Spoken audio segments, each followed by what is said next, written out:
कोई भी कार्यक्रम बिना मेहनत से नहीं होता है। जब कहीं पार्टी पॉलिटिक्स का कोई कार्यक्रम होता है तो वहां पर लाखों की भीड़ होती है और वो बकायदा वहां पर गाड़ियां खड़ी होती है, गाड़ियां लग जाती है और हमारे लोग भरा भरा कर चले जाते हैं। लाखों करोड़ रुपए खर्च होता है वो कार्यक्रम के लिए, लेकिन हमारा एक ऐसा आदिवासी कार्यक्रम होता है जहां पर हम लोग चंदा करके 1-1 रुपया 2-2 रुपये इकट्ठा करके ये कार्यक्रम का आयोजन किया जाता है और उसमें बहुत मेहनत लगती है ताकि उस कार्यक्रम से आप लोग कुछ सीख के जाए, कुछ लेके जाए। इसलिए उन तमाम साथियों के एक बार जोरदार तालियां बजा दीजिए। मैं नारा लगाकर अपनी बात की शुरुआत करूंगा। भगवान बिरसा मुंडा की। एक एक व्यक्ति को हाथ ऊंचा करना है और जब तक हाथ ऊंचा नहीं करेंगे मैं वही नारा लगाता रहूंगा। भगवान बिरसा मुंडा की, टंट्या भील की, टंट्या भील की। साथियों, मैंने आज जो यहां पर टंट्या भील का जो नारा लगाया है,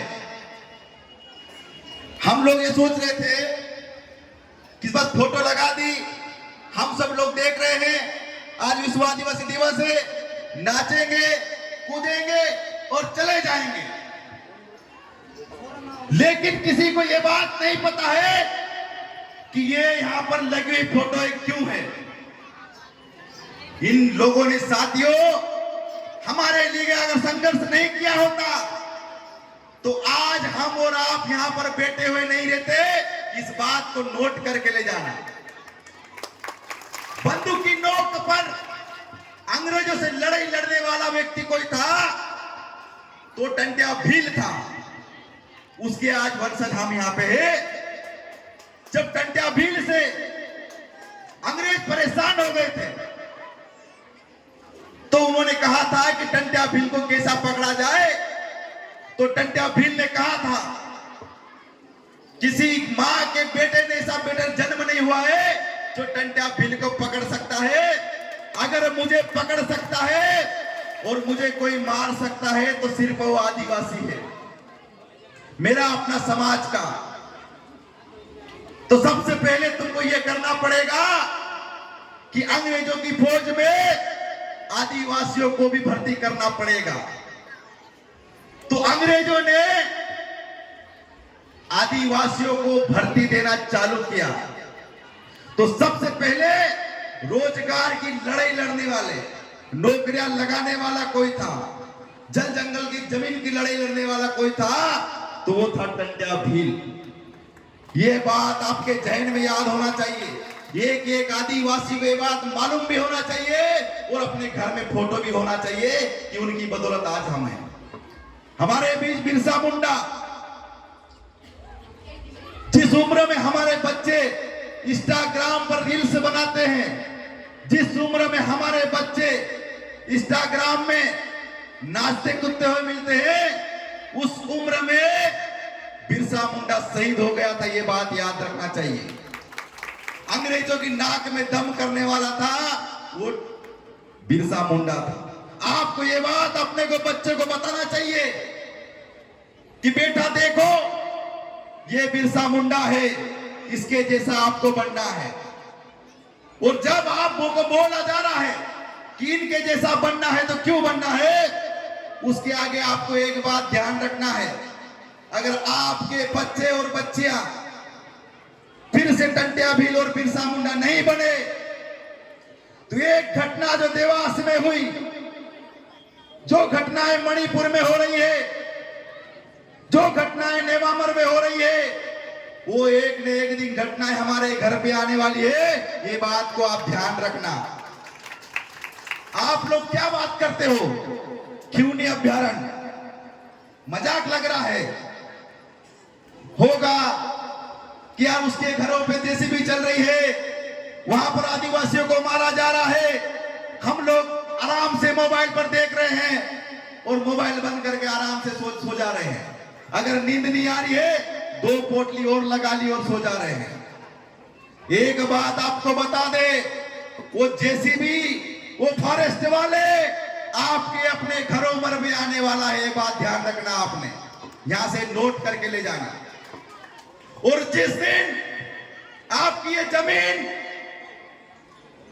छीन ली गई है, तो हमेशा मैं हर मंच से कहता हूं कि जिस प्रकार से मछली को अगर कभी जल से निकाल देते हैं तो उसकी हालत क्या होती है आप सबको पता है, मछली तड़प तड़प के मर जाती है। उसी प्रकार से आदिवासी को इस जंगल से, इस जमीन से निकाल दिया जाएगा, वो आदिवासी सर्वाइव नहीं कर पाता है, वो तड़प तड़प के मारा जाएगा। ये बात ध्यान रखना आपने, इसलिए इस बात को नोट करके लेके जाना। हमारी कमरें कस लो, हमारे वंशजों को बोलो, हमारे बच्चों को बोलो कि बेटा इंस्टाग्राम पे अब कमर हिलाने का टाइम गया, आप ये कलम उठाने का टाइम आ गया है, आप लड़ने का टाइम आ गया है, कमर कस लो, वरना ये हमारी जमीनें छीन लेंगे। साथियों, इस मंच के माध्यम से मैं बताना चाहता हूं कि हमारे लोगों ने जंगलों को पूजा है, नदियों को पूजा है, उनको रोका नहीं है और पहाड़ों को देवता बनाया है। आज ये आदिवासी जंगलों में नहीं रहता, पर्यावरण नहीं बचाता, नदियां नहीं बचाता, तो हम देख रहे हैं किस प्रकार से बेमौसम बरसात होती है। जब बरसात होना चाहिए तो बरसात नहीं होती, और बरसात नहीं होना चाहिए तो बरसात होती है। जहां पर पानी कम पड़ना चाहिए वहां पर पानी गिर रहा है, जहां पर गर्मी का टाइम कम होता है वहां पर गर्मी बहुत ज्यादा लगती है, ठंड का टाइम आज ठंड बहुत ज्यादा लगती है। ये पर्यावरण का पूरा विश्व सोच रहा है, और पूरे विश्व को आज इस मंच से बताना चाहते हैं कि इस पर्यावरण को बचाने से पहले आदिवासी को बचाना पड़ेगा। आदिवासी बचेगा तो आपका पर्यावरण बचेगा, आपका पर्यावरण बचेगा, वो आदिवासी जमीन बचाएगा, वो जंगल बचाएगा। आदिवासी कभी पेड़ का मेन उसका मुंडा है वो नहीं काटता है। एक बात ध्यान रखना, आदिवासी हमारी पद्धति बहुत है।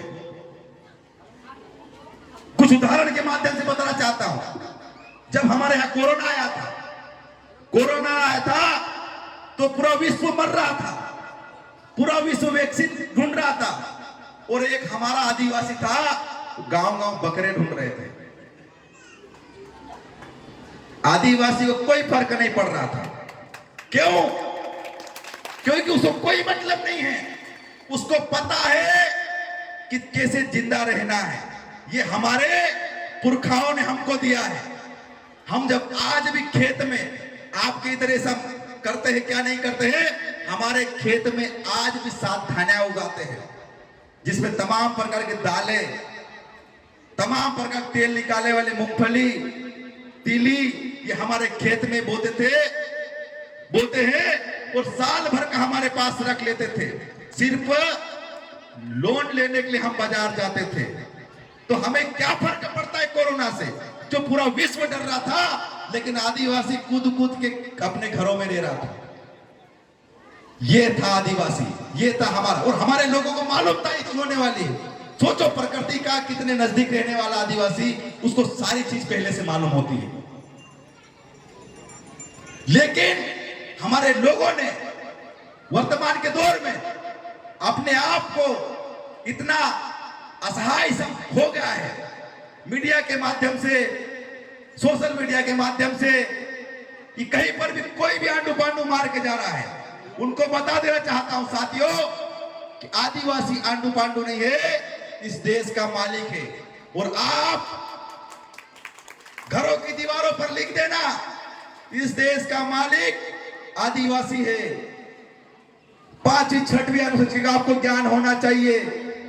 हमारी आदिवासी की जमीन कोई गैर आदिवासी नहीं खरीद रहा है, लेकिन वर्तमान में हम देख रहे हैं हमारे खिलाफ ऐसे कानून बनाए जा रहे हैं कि हमारी जमीनें भी कोई खरीद रहा है। इनको विकास चाहिए, डैम बनाना है आदिवासी की जमीन पर, फैक्ट्री लगाना है आदिवासी की जमीन पर, शेर पालना है आदिवासी की जमीन पर। अगर तुमको शेर पालने का इतना ही शौक है तो कोई ना कोई मंत्री अपने घर में पाले, आदिवासी के जमीनों पर ही क्यों? ये बात आपको ध्यान रखना चाहिए। साथियों, मैं आपको एक छोटी सी कहानी बताता हूं। एक बार क्या होता है, शायद मैंने पिछली बार बताई होगी तो आप किसी साथियों को याद होगा। मैंने कहा था एक बार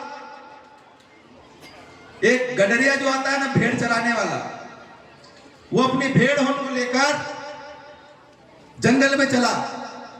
जंगल में कुछ ज्यादा ही दूर गया वो रोज डेली वहां जाता था। लेकिन एक बार क्या हुआ, उनकी भेड़ होने के साथ में शेर का एक छोटा बच्चा आ गया। शेर का जब छोटा बच्चा आ गया तो वो घर ले आया। अब वो धीरे धीरे रोज जंगल जाता, रोज बकरी होने के साथ में रहता, जंगल जाता, जंगल से वापस आता, बकरी होने जो बनाया हुआ बाड़ा रहता उसी में शेर रहता। धीरे धीरे धीरे वो शेर पूरा बकरी होने जैसा व्यवहार करने लगा। धीरे धीरे वो अपने आप, उसको नेचर ने तो बनाया था शेर, लेकिन व्यवहार से वो पूरा बकरी होने जैसा हो गया। तो एक बार दूसरे शेर ने देखा कि यार ये बकरियों के बीच ये शेर कैसा, ये तो हमारे समाज की तौहीन हो गई, हमारे लोगों की तौहीन हो जाएगी इसमें। तो शेर ने झपट्टा मारा और उसने बकरी को नहीं उठाया, भेड़ को नहीं उठाया, उस शेर को उठाया।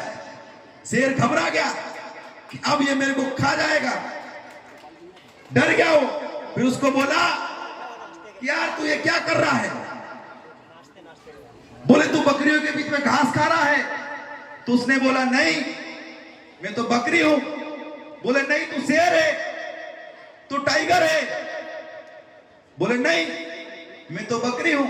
जैसा हम हर बार आप लोगों को बोलते हैं कि आदिवासी इस धरती का मालिक है, आदिवासी जंगल का रखवाला है, आदिवासी को संविधान में सबसे ज्यादा अधिकार मिले हुए, लेकिन बार बार आदिवासी 2 क्वार्टर, 1 मुर्गा में या तो बिकता है या फिर अपने बाप को बकरी की भांति समझता है।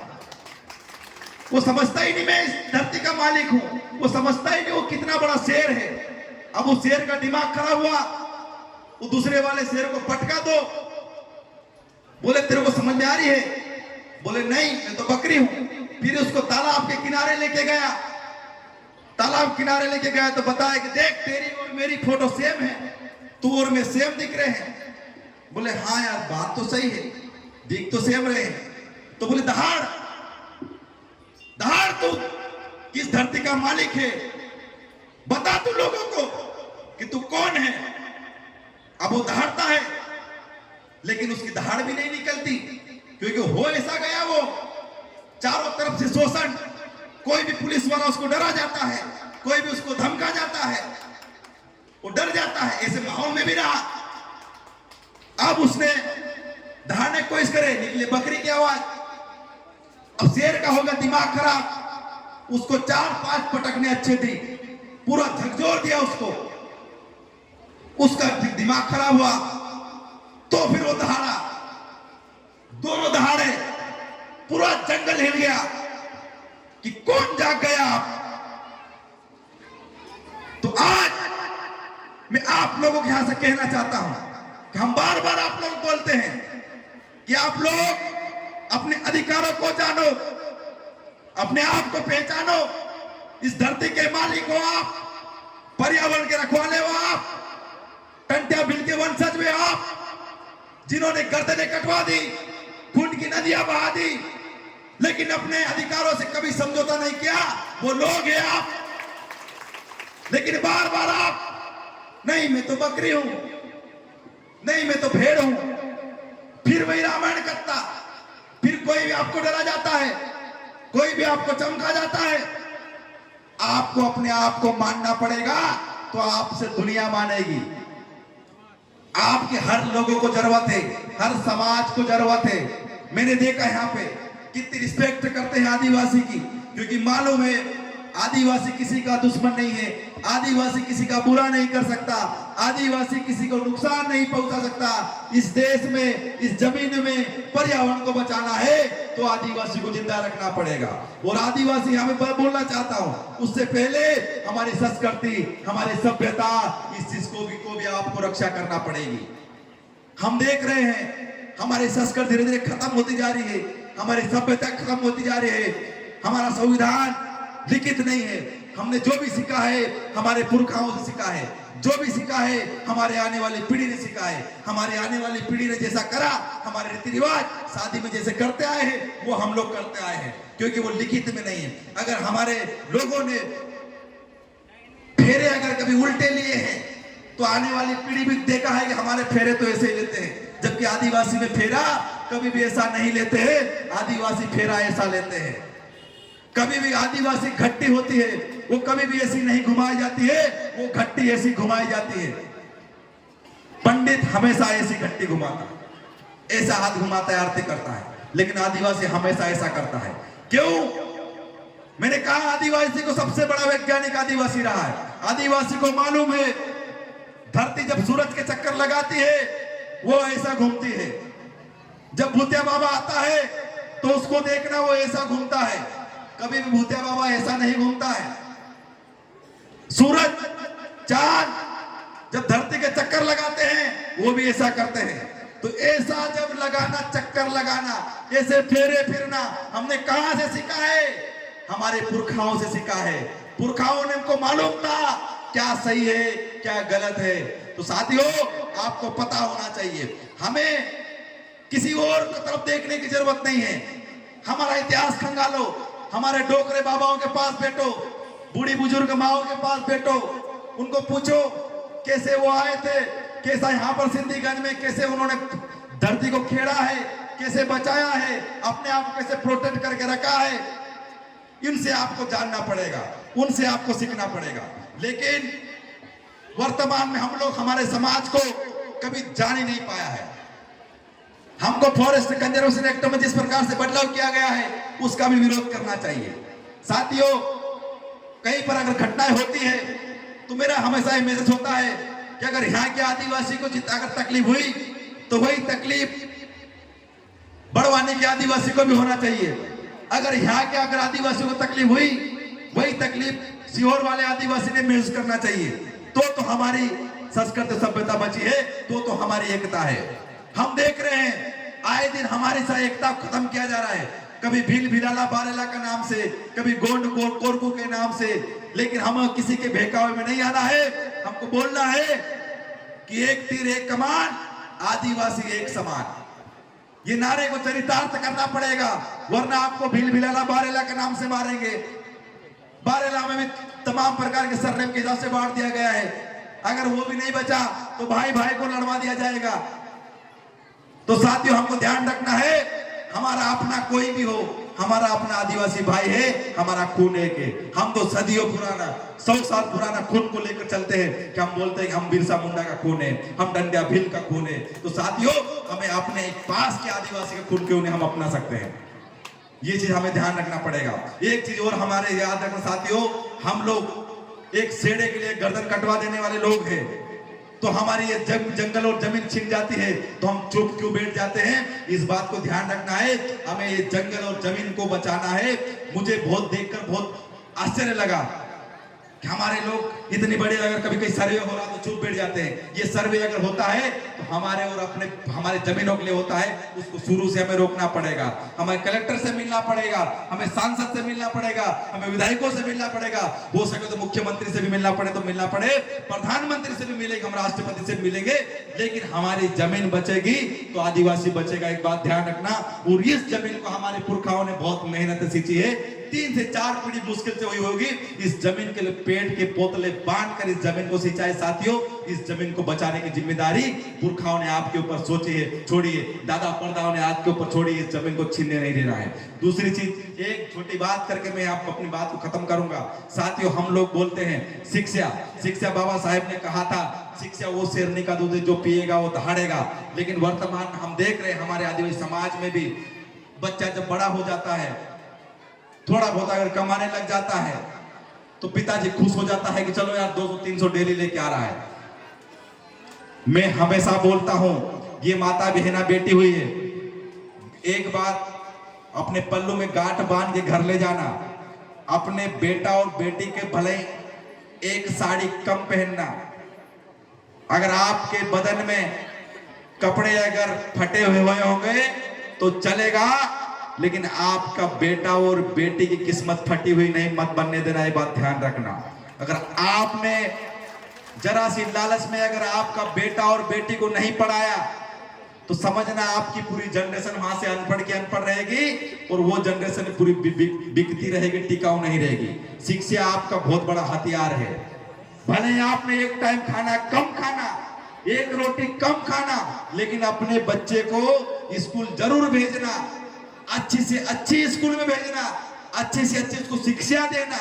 क्योंकि आपके बच्चे का कंपटीशन एक तरफ एसी में रहकर काजू बादाम खाने वाले से है और एक तरफ कंपटीशन होगा जो पहले दिन भर बकरियां चराता है, 11 बजे आता है, स्कूल जाता है, फिर 4 बजे बकरियां चराता है, पानी टपकता है। ऐसे माहौल में पढ़ाई करने वाले बच्चे से है। तो भले आपके पास पैसा नहीं हो, लेकिन अपनी इस जनरेशन, आने वाले जनरेशन में ये खर्चा जरूर करना साथियों। तो मैं अपनी बात को यहीं पर विराम दूंगा। मैं नारा लगाऊंगा, लड़े